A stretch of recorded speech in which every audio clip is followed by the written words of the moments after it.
سیوسێم ساڵ یادی تاوانی گەورەی کیمیابارانی هەڵەبجەیە سەرەتا جێی خۆیەتی سەری ڕێز و نەوازش بۆ سەرجەم شەیدانی کیمیاباران بۆ کەسوکاری سەربەرزیان بۆ دایک و باوکان و خوشکان و برایانی مناڵانی ون بوو بۆ بریندارەکانیان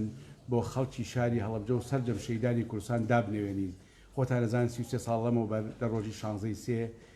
ڕژێمی فاشستی بەغا بە کیمیاباران گەورترین تاوانی لە مێژووی خۆیان تۆمار کرد کە ئەو تاوانە تا مێژوو ماوە بە ناوچوانی فاشستەکانی بەعسەوە ئەمێنێتەوە.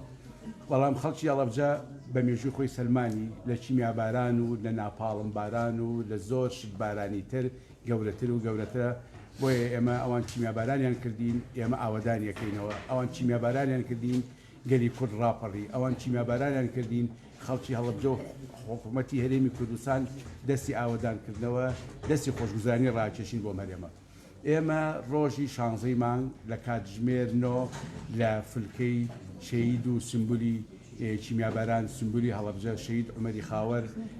دەستەکەین با ڕێپێوانێکی ڕسمی و ئێمە بانگەواز بۆ سەرجەم کەسایەتیەکان لە دەرەوەی شار ئەوە شاری هەڵەبجە هەمووی لە پێشوازی خەڵکایە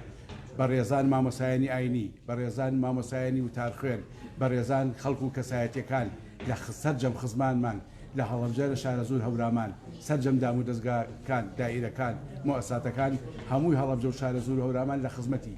سەرجەم کەسەکانیان لە کۆماری ئیسلامی کۆماری تورکیا وەکو وڵاتانی دراوسێ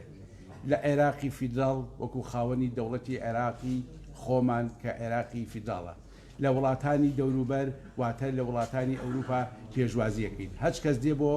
یادی 16 دێ فرمێسکم بۆ ڕێژێ دێ چرای ماڕێکم بۆ پڕەکا لە نەوت دێ کڵۆیە تەباشیرم بۆ دێنێ دێ تاجگۆڵینەیەکم بۆ دانێ دێ فاتیحەیەکم بۆ دان ئەخوێنێ ئێمەی هەڵەبجەیی ئێمەی خەڵکی ئەم پارێزگایە ئێمەی شارە زۆر هەورامان بە قەزای مرکزی محافظەکە و هەڵەبجەیە بە ناحەی سیروان بە ناحەی خوڕماڵ و دیارە و بەمۆ و هەموو ئەهلی دەڤەرەکە لە خزمەتی ئاوی یادی 16 هەڵەبجەیەکان دوای هەشتاوەشت لە نەهامەتی و سەرگردانی هەشتاونەوە لە ئێران کردوانەتەوە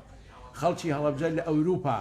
لە ساڵی هەشتاونەوە کە دەوڵەتی عێراقی فاشست مابوو هەڵەبجەیەکان ئەچونە سەر قۆنسوڵەکانیان ئەچونە سەر سەفارەتەکانیان مانیانەگەر ڕێپێوانیانە کرد بەربارانی سەفارەتەکانیان لە وڵاتانی ئەوروپا کرد کە زۆر جێی تەقدیرن و ئەوانیش ساڵانە یادی هەڵەبجەیان کردوێتەوە هەچ کەس یادی هەڵەبجەیە کاتەوە ئێمە سوپاسگوزارینی ئێمە دەستخۆشی لەکەین و 33 یادی کیمیابارانی هەڵەبجە یادی ئەو تاوانە گەورە ئەو مەرگچیانە لە ڕووی کۆمەلگای مرۆڤایەتیە ئێمە لە هەڵەبجە لە ڕۆژی 16 مانگ سێشەممە لە سەعات 9 سەر لە بەیانی بە ڕێپێوانێکی تەندروست ئاسا واتە بە دەمامکەوە واتە بە دەستکێشەوە واتە بەوەی کە هاوکاری یەک بین بەرەو سەرمەزاری شەیدان لەسەر قەبرانە ڕۆین لەوێ چێ دێ تاجەگوڵێ دانێ چێ دێ مسکم بۆ ڕێژێ خێراتنیەکەین ئێمە پێمان وایە یادی کیمیابارانی هەڵەبجە یەکێکە لەو یادانە کە ئەبێ حکوومەتی هەرێمی کوردستان وەک سیمبولێک سێری بکە و ئەبێ لە ناو بە پرۆژەی منهەجی مەدرسیە لە ڕەوزەوە بۆ سەرەتایی بۆ ناوەندی و تا کۆلێژەکان و دەستگا ئەکادمی ئینستیتوتەکان دیراسەی لەسەر بکەن وە بخوێنرێن ئێمە هەموو ساڵێک بەشکۆ یادەکەینەوە